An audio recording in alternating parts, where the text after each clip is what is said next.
Nigeria is a place that is not believed that we can do a lot of great things in. A lot of people struggle, but some people like you are doing great things even in Nigeria. So I have this mission to get to interview people like you, archive those stories, and make it available to the happy young Nigerians.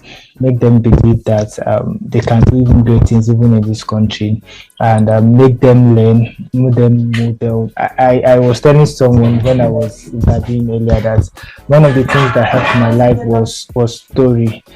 Story was one of the things that helped my life. I didn't have any mentor literally growing up, even to this moment, and I struggle a lot to do a lot of things. But what I fall back to are books, YouTube videos, and a little of instinct. And we bless God for what God is doing. Thank you so much again for giving me this privilege. I read through your profile a bit. I was in the conference when I saw your session. I was streaming actually through YouTube, and someone was saying participating Anita Ashiru. I was like, who is this person? I was like, okay, let's wait now. And it came up, you said it was your first time, and come on, I didn't believe that was your first time. It was my first time. I was really touched, and I was like, wow, I think I want to archive this story on my platform. So the first question I would like to ask you is what I ask a lot of people anytime I bring them, because to me it's a personal experience, self-awareness. You said you first went into branding and marketing. I don't know what you studied in school, but what gave you the instinct to go into branding and marketing? Was it because it was a trending thing? A lot of people were doing digital marketing. What enticed you into branding and marketing? Okay, thank you very much again for having me on this platform. I mean, I've gone through your page, I've gone through some of your podcasts, and you interview really amazing people that are quite doing phenomenal things. And for you to consider me one of them is really a privilege, and I thank you for this opportunity. So my story is quite interesting, and one would say that I'm quite adventurous with the kind of choices that I make, and I do things and I make decisions based on how I feel, how I'm feeling at that phase in my life. So I studied journalism in university, and the reason I even ended up studying journalism is for my love for storytelling. I've always loved storytelling since I can remember, since I was 15. Okay, like I started blogging at 15. That's even before I knew what I wanted to study in university. You know, when I was writing my WAEC, well, I did IGCSEs, and not everybody had an idea of what they were going to university to study. I didn't. I just knew that I wanted to do something in the creative industry, but I hadn't figured out exactly what I wanted to do. And at the time, journalism felt like it was going to be, it's going to cut across all aspects of media, because you know I went into my university. My brother at the time was actually attending my university. So when I went to visit him, I decided to visit their media departments just to see the kind of courses they do. I spoke to some of the students, and they told me that I just saw some people carrying cameras around, and I'm like, what are you studying? They told me journalism. I'm like, you know, to carry cameras around too, like, you know. And I asked them, what are you shooting? They said, we're shooting a short film. I'm like, so you do that in journalism? They're like, yeah, because then they explained to me that the courses that they do in that degree allows them really do different things that cut across the film industry. Even at the time, I didn't know that I wanted to do film. I just knew that I'd rather carry a camera around than cracking my head solving maths. I'd rather carry a camera around than be reading about biology or reading about physics, right? So I'm like, let me just do journalism. It seems like it's the fit for me, and it ties back into my blogging, because I really enjoyed blogging, telling stories on my blog and everything. So you studying journalism, we did a course in advertising, right, for one whole semester, and I loved that course. Like, we got to create our own adverts, we got to market products. Even for my final year project, what I did for my final project was like I developed some products for the university, some merchandise for the university, and I sold them. So even developing a marketing plan, even without knowing anything really, really, really about marketing, I was still able to do that. And I was like, you know what? I like this. I enjoyed this. This is fun. I'd want to do this as a career. So that's why I decided to start my career in marketing. I love marketing. I still do marketing to today. I love starting businesses. I love selling. I love selling products. I love selling services. It's something I do for myself. It's something I do for my friends. It's something I do for brands. But as I said in my session, it got to a point where I think after 3 years, I now like took a step back and I'm like, oh, I know I'm good at this thing already, but I wanted something more challenging. How else can I tell stories? Or what other skill can I earn myself that would make me a better storyteller? And most times, the challenge I also had was that you have so many good ideas in your head, right? And then no matter how much you try to explain to somebody, the person may not get it exactly how you want them to get it. So I was like, it got to a point where I'll be sharing ideas of how I want something to be like, and this person who is also a professional will do it in their own interpretation, which at the end of the day, when you see it, it might not exactly be your vision, right? So I'm like, I want to learn how to implement my own ideas. I want to learn how to think of something and do it exactly to how I'm thinking about it. So that was what pushed me into like really taking art direction and production design serious, because I'm like, if I'm able to do this, it means that whatever I'm like mad ideas I think of, I don't need to rely on somebody else to help me bring it to life. I can bring it to life by myself. I just need to know how to go about it. So everything about my life, about my career has been a journey, It starts from one thing, it blossoms into something else. At first, when I'm going into it, I'm not even sure. But I'm like, you know what? I'm going to take that risk. I'm going to try it. If I don't like it, okay, I'll go back to marketing. That's exactly how I've approached this thing. Like, I know that, okay, I have a degree. 2, I have some experience in marketing. And I know that I was good at it. And I built relationships along the line. My former boss is my friend. So in case I told my parents something when I was quitting my job, and they were a bit worried. And I was like, don't worry, that what's the worst that will happen? Last, if I fail at this thing, I'll run back then. Now they will accept me. So I always knew that I had a backup plan, and that's something I always try to encourage creatives, right? As much as possible, try to have a fallback plan, because anything can happen. Look at COVID, right? COVID came and it took so many people out of job, and people were like, oh my goodness, what do I do? They're back to the employment pool looking for jobs. But having a fallback plan is, one, having a skill that you can develop it during the weekends, right? Maybe in the weekends you dedicate your whole Saturday or 5 hours per day to learn a new skill, and you do that for one whole year. And you know that skill, you don't know what you want to do with it, but you just have it.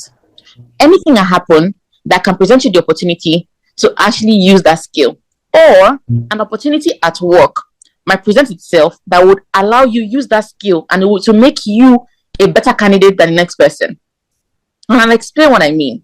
Okay, I started doing art direction and production design, and I started with music videos, right? Doing music videos, and eventually, I started doing commercials, right? And why do people? What are commercials for? Is to market a product, and I have a background in marketing.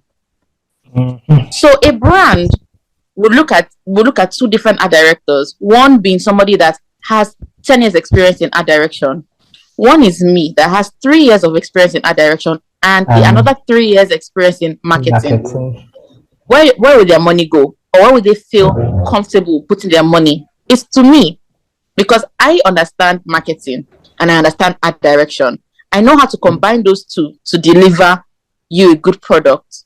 But I never knew at the time that marketing would be helping me position myself better right now. But everything kind of fell into place. So again, as I said, it's all a journey. It wasn't planned. It was something that based on how I was feeling at the moment, based on what my interests were. Because, again, as creatives, we change our interests almost every day.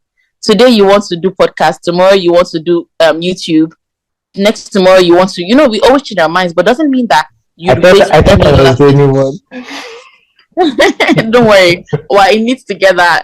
It happens. We wake up one morning and maybe we watch a video, or we saw something, or we read something, and we're like, oh, that's a cool idea. I want to do that too. Right? And you start doing that, and then next month you see something else, and you're like, this is the one I want to do. It's okay for you to do that. It's very okay, because again, you can also see how you can combine all these different things and be different and stand out from everybody else that's doing either just podcast or just YouTube or just this or just that. So again, I don't know. I wouldn't advise, like as I said, what I would advise creatives is always have a fallback plan. But I wouldn't really advise somebody to follow my path, because it works for me. It doesn't mean it will work for you. You mentioned something. I want you to emphasize on something actually. About art direction. I think art direction is not something, a profession that is so popular. I don't know if it's different from movie directors, like the music directors, like the TGM, because some of us have this idea. We have this not just idea, a career pattern, but we don't know what they call that career pattern or how that career pattern works. Probably someone that pictures like you exactly, someone that pictures how stuff should be done. He doesn't want to be a movie director. He doesn't know that there is something called he doesn't know that there is something called art direction. How were you able to easily discover that career path, art direction? Okay, so let me first say what art direction is, then I'll now go into that. So you know what, I'm going to describe production design, and I'm going to tell you the difference between production design and art direction. So production design is, as the word is, designing a production. It's designing the visual world of a production, of a film, of a video. It's you putting together all these different elements. So let's say you have a concept in your mind. So the director would say, in this for this scene, I want a girl to walk into her bedroom, sit down on the bed, and start crying. Okay, that's what the director will come and tell me. That's the film director. Now, in this scene, I want this girl to walk into her room, sit down on her bed, and start crying. The work of the production designer is to picture that scenario happening. What is she wearing when she's walking into her room? What does her room look like? What color is her room? Did she paint her room, or did she use wallpaper? What kind of wallpaper or what kind of color is the paint? Is it one color or is it multiple colors? What type of bed does she have? Is she a rich girl or is she a poor girl? If she's a rich girl, how can I make the room look like it belongs to a rich girl? Does she have a TV or does she have a radio? Or does she have both? Is she messy or is she organized? If she's messy, you want to throw in some messiness into the scene. Her clothes on the floor, clothes hanging on a chair. If she's an organized person, everything will be neatly arranged. If you're trying to depict gloominess, she's sad, how do you interpret the gloominess with the lighting? So do you want to have one single lamp? Do you want the light to be coming from a certain window? Or how harsh do you want the light to be hitting her? What position is the bed going to be? How are they going to light the scene for us to depict that feeling of sadness? So that is the work of the production designer, putting all these visual elements together to give the director that action that he wants. Do you understand? Now, production design and art direction are almost the same. The only difference is, in Nigeria, is the same thing. But globally, art director works with the production designer. The production designer is the person that comes up with the visual, with the design, the overall design, and the art director is the one that implements it. Is the one that's like a project manager. Okay, the project manager that so the art director will come and say, okay, since you want this room to be wallpaper, the art director will call a wallpaper guy from Shomolu. How far? I want you to come and paste wallpaper in this room. This is the wallpaper that we want. The art director will now get options of different wallpaper. Show the production designer. The production designer say, okay, this is the one I want. The art director will now bring the wallpaper guy, paste the wallpaper. The art director will say, okay, you need a wooden bed, you need 5 TVs, you need 10 this, you need 10 that. The art director is the one that manages that project, brings everything together for the production designer to achieve the production designer's vision, right? But in Nigeria, the art director plays the role of a production designer. So sometimes I'm on a project and I'm an art director. Other times I'm the production designer, right? So again, but they're still in the same department, the art department. They're called the art department, that the creative team on set, that the people that come up with the creative, like without the department, you are not shooting anything. Without the department, you can mess up. If you're trying to create a happy scene, you can end up shooting a sad scene and you wouldn't even really know. Right? So I hope I'm able to describe the definition. Now, so how did I know about art direction? Or how did I know? First of all, I didn't know what art direction was until I started. I had a friend, he's a director, who was already shooting music videos. So he just told me that, he just told me that, help me come up with an idea for a music video. Let's develop a treatment. I did that, and he's like, okay, come and implement this thing now. Bring everything together. Sorry that I'm interrupting you. Why do you think he reached out to you to do that job for him? Because, okay, we've been friends. I've known him all my life. You know, this is somebody that I grew up with. And I've always been a creative person. You know, always sharing ideas. Anytime he was a photographer before. So sometimes you reach out to me. He's thinking of a photographic concept. That do I have anything? I'll send him concepts. So I've always been that person. To my friends, I always give them ideas for their brands. I always give them ideas for things they want to do. I have a very creative mind. I always know how to put things together, even without understanding what our direction was. So he was like, he needs help. He cannot think. He has creative block that he needs help, and I'm the only person that he can trust to come up with a concept for him. So I'm like, okay. So I did that, and he's like, this is nice. So do you want to be part of the execution? I said, yeah, sure. So that's how I started. And as I was in the industry, I started meeting people that would came at that point where you wanted to switch. You were looking for something. Exactly, and it came at that point, and I wanted to switch. So I'm like, perfect. Let me just try this out and see. All right. So I tried it out. I'm like, I like this. This is interesting. So I started doing research about it. Started going on the internet, YouTube. Started checking different resources. Okay. Wow. So there's this thing called art direction. There's this thing called production design. I started doing courses online. Me and Dami, his name is Dami Twitch. Me and Dami Twitch will sit down. We'll do courses together. So let's say we do a course today, and we learn how to shoot rain scenes, how to create fake rain. In the next 2 days, if we have a shoot, we'll make sure that we do that rain scene so that we will practice the thing that we've learned in the course. You will see us on set, we'll carry our laptop, we're playing the video again, we'll slow it down, we'll be practicing it. People will be looking at us, but we know that we are learning this thing to be better. So that's how we started growing together. We started learning about our roles together. So at some point, I knew that, okay, even me, I need to make my own self better. So I started reaching out to other experienced art directors in the industry. People that have been doing this for so many years, but they're quiet. I started looking for them. Who are the people that are doing art direction for Busybody, for Style Plus? Who are they? Who are those people? Where are they? I started looking for these people, these old men. And I talked to them. I said, please help me, teach me. I became their friend. So anytime I'm working and I get stuck or I need help, I'll call them, and till today they will answer. Any opportunity, I'll collaborate with them. I'll bring them on a project. We'll work together so that I can also learn from them. See how they are also operating. See how they are working with their team. See how the kind of contacts they have. I started collecting contacts from them. So it's about being resourceful. It's about being open to learning. It's about just humbling yourself to understand that you don't know everything. No, somebody else knows better. And are you willing to calm down to listen and to learn from somebody else? So that's how I was able to grow. That's how I was able to understand my craft. But every day I'm learning. Till today, I'm still picking up my laptop and I'm still reading, checking courses online. I'm still asking questions because, again, our industry is evolving.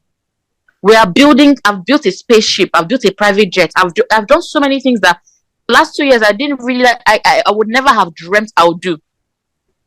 But again, in the next 2 years, I want to feel like I'm doing better things than I'm doing today. So it's about constantly learning, constantly pushing myself, constantly saying that, you know what, nothing is impossible. I will do it. Oh, we want the artist to be floating in the air. Okay, we'll do it. Even if I don't know how, I'll find a way. I'll call all their directors. I'll say, how far I need to make somebody float. How do I do it? Somebody out of all of them will have a solution. And that's how I've been running my business. That's how I've been growing my brand since I started and now. Did you experience any kind of Nigerian factor in your path of becoming? Will you say because probably you were graced with blessed people? Actually, I've been interviewing a lot of people, and sincerely, I think a lot of them speak about how their environment influenced them. Probably a friend connected them to a friend that changed the whole story. Do you think some Nigerians struggle in becoming because they are not just surrounded in the right environment? Do you think that's a major problem for some of us young people that have? I know of a lot of people that probably could have been doing this kind of thing that you say you're doing, but they didn't know that it was called art direction. They just critique movies, they critique music videos, they love it. I'm just picturing that those friends now, but this is what they should be doing, but they never knew there is something called art direction. What all of us, what I know about is movie director. That's what they write in music videos directed by this. Why do you think a lot of us are not, I don't want to say intelligent, are not that aware of a lot of things that are happening around us? Well, I'll say that it's really not about knowing the right people, and I'll explain why. I have a lot of friends that I've made a lot of friends in the industry, and everybody has come into the industry in different ways. You know, it's about you starting small. It's about you also being so inquisitive. So it's one thing for you to critique movies, all these things, all this information I'm telling you, they're online, they're on the internet for free. You don't need to pay a dime to learn these things. But are you willing to go the further steps to say, you know what, I think I like doing something like this. Let me see if there's even a career like that. I do that a lot. Just like when you think of a business idea and you have to go and check if you have competitors, right? You think of something and I like critiquing music videos. So is there anything like, and one thing I hate about music videos is the way it's always looking. What can I do about it? It's about being it's about solution driven. Like you need to always be solution driven. Like, okay, you think of something, you see a problem. How can you solve that problem? Either what product or what service can you offer to solve that problem? And then you go and do your research. Okay, why is Hollywood better than Nollywood? What are the different elements that Hollywood does better that Nollywood does not do? And how can I fill that gap? What skills do I need to learn for me to be able to become that person that provides the solution that of the problem that I've identified? So that's how I feel like people need to start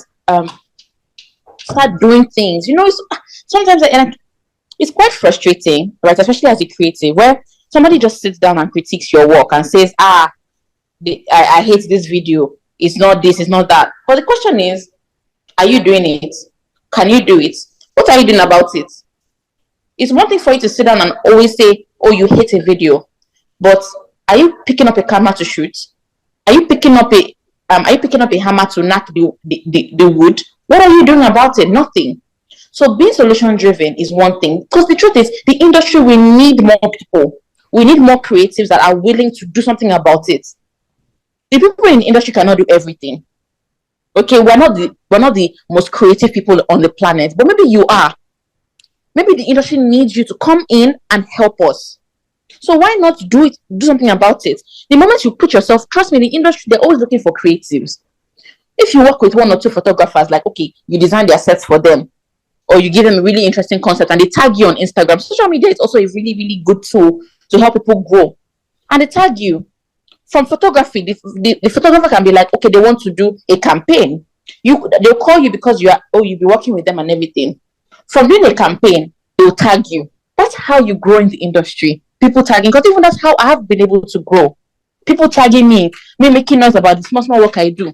Before I joined the industry, so many people were there already before me. But then one thing I noticed is that these people, old men, see, at some point I was the youngest art director in the industry. Older men, and there was no other females. I was the only female. Older men, and I'm like, you guys have been doing this thing for so many years. How come nobody knows? They're like, they don't know how to use social media or that. Them, and I'm just like, there's no way that I'll do all this hard work and I'm not going to make noise about it. So what I start doing? I'll do a project. Once it comes out, I will write a long caption on my Instagram. I will tell people stories. I'm a storyteller. I will tell people stories about all the work we did, how we transformed the empty space, how we built this. I will do that, and people are interested. They're like, wow, so this is the work that goes into this, and people start appreciating more. people start saying, wow, I can't believe that somebody was behind this. So, and then that's how it is. And then somebody will want to reach out to me because they've seen my work on Instagram and like, oh, I want to work with this girl. And that's how I was able to get my clients. That's how I'm still able to get my clients. Recently, I started doing reels and TikToks. Before, I wasn't doing that. But those short reels are just like processes. And people are like loving it. And I'm not like I think I posted one yesterday and it's almost on 4,000 views. The museum. Right? Out of those 4,000 people, trust me, there's 10 clients there. There are 10 people that are ready and willing to call me for a job. And I've not promoted it yet. So it's about making noise and being your own promoter. Nobody's going to do it for you. Nobody's going to sit down and say, because I like her, I'm going to promote work for her. Nobody's going to do that. But no matter how blown you feel you are, that's why Don Jazzy keeps on saying this thing, that blow your own trumpet too. Nobody is going to blow it for you. Make noise about your work because nobody's going to make noise for you. So that's what I always advise people. It is very easy for you to say, oh, you know what? There's a problem here. How can I solve this problem? What do I need to learn to solve this problem? I have so many people that want to intern with me, right? And anytime they come to me, oh, I want to intern, I always ask them the same. I always tell them, okay, I'll send them a bunch of courses, a bunch of resources, and I'll tell them that I'm giving you 1 week to go through all of this. That's how I know you're serious. And do you know that out of 10 of them, it's only one that will come back after that 1 week saying that, oh, I've read everything. I've gone through everything.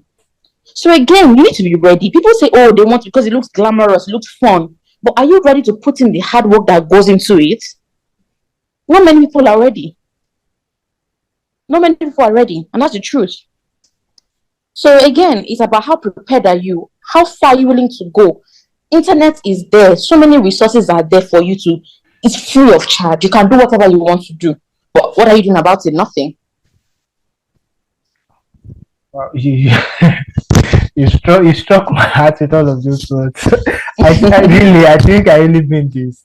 I speak with a lot of people that have a lot in their mind to say, and I think you should go more into public speaking, where you dish out all of this for young minds out there. I think the loudest noise on the social media, Nigeria space, and our social media are not the ones that should be the loudest noise. I think when we have people like you becoming so loud with this kind of content you're dishing out, I think something will really transform so fast in our society. I think I would suggest you probably look into it. I want to ask a last question before I release you. I know you are very busy. Is success assured for everyone? As a creative going into a space, I'm going into art directing, I'm going into graphic designing, I'm going into what I think. It depends on what you do. It depends on your own interpretation of what success is. Okay? Success for me isn't about wealth. Success for me is being able to say, wow, my grandchildren or my great-grandchildren will be able to Google my name and say that I'm coming from a family, or I'm coming from a bloodline of amazing people, of creative people, of talented people, and I can inspire them. That is success to me. If I'm able to inspire one person, inspire my future children and my children's children to come, that is success to me. It is not wealth. Okay? So it depends on what you define success as. Money comes and money goes. Okay? You can enter wealth today and tomorrow everything will go. But does that mean that, oh, you were successful yesterday but you're not successful today? Right? As a creative, you can, and again, I always feel like as creative, don't put so much pressure on yourself. And I'm going to explain why. You can break your success expectation into smaller doses. Okay? You can be like, and that is about you setting goals. Your goal can be like, by the end of 2023, I want to be able to have learned a new skill. Or I want to have been able to improve on XYZ skill. And at the end of that year, you're able to do that. Celebrate that as success. Take that as success. Then you move on to the next phase of your goal. Okay, by the end of 2024, I want to be able to have opened my own small studio. Okay? Work toward it. Even if the studio means you setting up your dining room in your house as a studio, that is still success. Right? Then your goal now advances a bit. oh, I want to set up a studio outside my house. Trust me, when you start telling yourself these things, you start working towards it. You start achieving it, and you start seeing the smallest wins as successes. Because it's so hard, it's so easy to get carried away with social media, all the things that's happening online, what you're seeing, people are, and you're like, am I really doing anything? Or am I doing enough? Meanwhile, you're doing so much, or even better than the people that you are seeing on social media. So success is a personal choice. Is your personal goals, like your own personal to yourself. That what will make you feel successful in different aspects of your life, in your career, in your relationships. What makes you feel successful? And how do I break this into smaller doses so that as I'm accomplishing them, I am moving up the ladder of success? Wow. Right? And then slowly you get there. So I believe that yes, it is a show for everybody if everybody just takes it easy on themselves and they give themselves realistic goals and they work towards it. It is. I really strongly believe that it is assured. Wow. Thank you so much. I still have a lot of questions in my head I want to ask you. You can But ask me, no problem.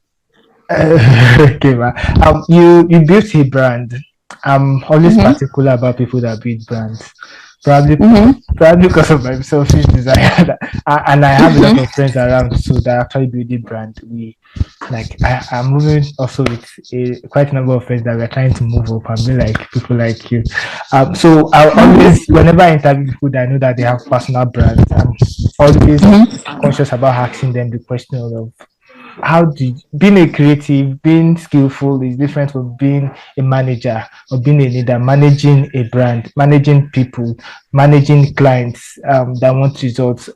What does it mean to own a brand? What make you decided I don't want to be working for someone again?